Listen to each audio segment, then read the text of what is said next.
लाएंगे अखिलेश इस बार पीढ़ी सरकार, लाएंगे अखिलेश इस बार पीढ़ी सरकार। हमारे माननीय राष्ट्रीय अध्यक्ष जी को विचारों को, समाजवादी पार्टी को विचार को मानते हुए हमारे पार्टी में आए और माननीय राष्ट्रीय अध्यक्ष जी को विचारधारा को और उनका सारे आंदोलन को देखते हुए जुटे। और मैं सभी को आह्वान करता हूं कि समाजवादी पार्टी में सदस्यता ग्रहण करके मजबूत करें। जय समाजवाद, जय अखिलेश। आइए समाजवाद से जुड़िए, समाजवादी बनिए। बीजेपी के प्रदेश अध्यक्ष बाबूलाल मरांडी ने मुख्यमंत्री हेमंत सोरेन और डीजीपी अनुराग गुप्ता के बीच गलत कार्यों का संबंध बताया है। बाबूलाल मरांडी ने कहा है कि झारखंड में पुलिस बिना डीजीपी के हो गई है और अनुराग गुप्ता के फैसले नियम के विरुद्ध है। तो एक प्रकार से ये जो राज्य में पुलिस कप्तान विहीन प्रदेश हो चुका है और ये हम ही कार्य, ऐसा नहीं है क्योंकि भारत सरकार ने 22 अप्रैल को ही राज्य सरकार को पत्र लिख दिया है कि वो 30 तारीख को जो यहाँ के डीजीपी अनुराग गुप्ता थे वो रिटायर कर रहे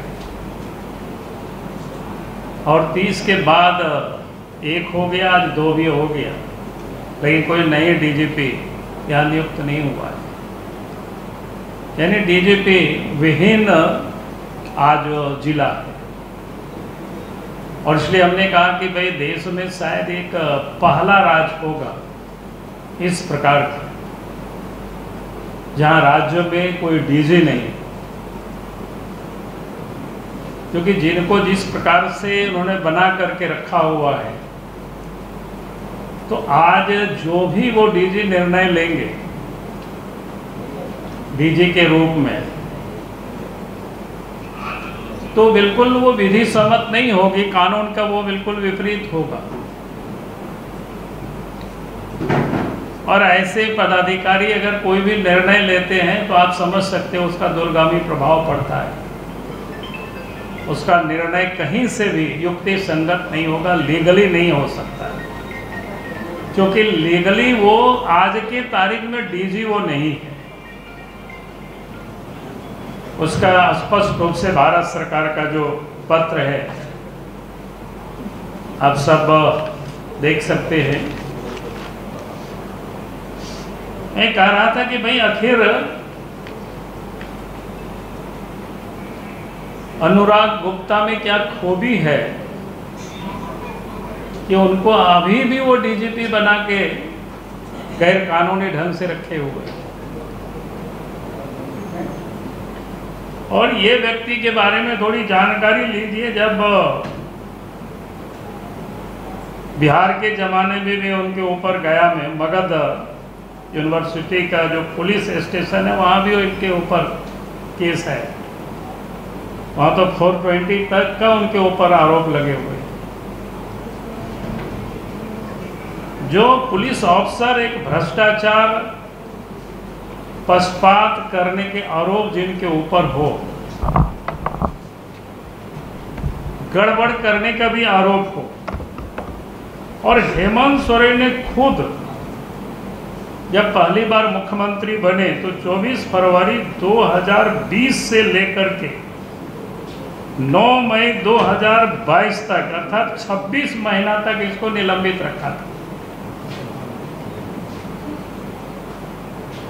कोई दूसरे लोगों ने कोई निलंबित नहीं रखा था, हेमंत सोरेन ने रखा।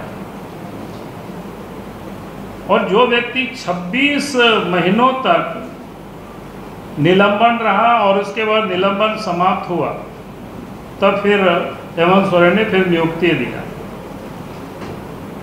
यानी जिनको 26 महीनों तक निलंबित रखा, आज उनके प्रति आखिर ये सारे जो प्रेम का क्या कारण है या क्या मजबूरी है उनको डीजी बनाए रखने के लिए जो एड़ी चोटी का लगाए हुए है, तो उसका हमने पता करने की कोशिश की। आखिर इस अवसर में कौन सी ऐसी पंख है जिसके कारण से हेमंत सोरेन ने इनको यहाँ बैठा के रखना चाहते हैं। तो मैं आज चाहता हूं कि वो सस्पेंशन भी थोड़ा मैं समाप्त करूं ताकि आप सबको ध्यान में आ जाए। आप सबको पता है कि झारखंड में ईडी की जांच चल रही है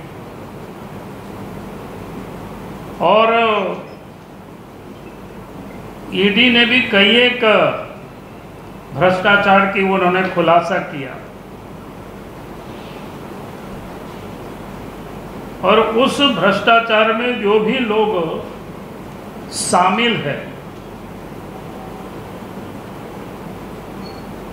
उन सब लोगों को के ऊपर प्रोसिक्यूशन सैंक्शन के लिए जो ईडी ने लिखा है उसमें से लगभग 10-12 अफसर है, लेकिन आज तक उन सारे मामलों को रखना, आज तक सरकार ने उसका सैंक्शन नहीं दिया है, बल्कि जो ईडी के द्वारा जो गवाहें थी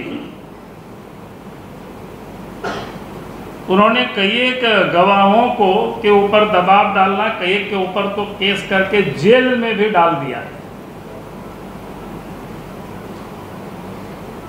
ताकि ये जो पेडिकेंट ऑफेंस होते हैं कि उसको समाप्त करना, यानी जो उनके हिसाब से जो बयान नहीं देंगे फिर उनके ऊपर केस करना।